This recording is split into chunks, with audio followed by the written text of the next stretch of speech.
আসসালামু আলাইকুম। আশা করি সবাই আল্লাহর রহমতে ভালো আছেন। আসুন্নাহ ফাউন্ডেশন থেকে বন্যা পুনর্বাসনের দ্বিতীয় দিনের কার্যক্রম আমরা শুরু করছি। আমরা আছি এখন ফেনী ফেনী সদর, একেবারে ঘিল্লাবাড়ি বর্ডার, ইন্ডিয়া বর্ডারের সাথে আমাদের আর বর্ডারে যেতে ৫-৬ মিনিট সময় লাগবে। বর্ডার ঘেঁষে ঘিল্লাবাড়ি,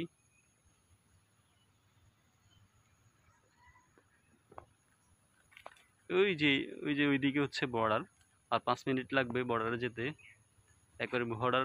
একেবারে বর্ডারের কোল ঘেঁষে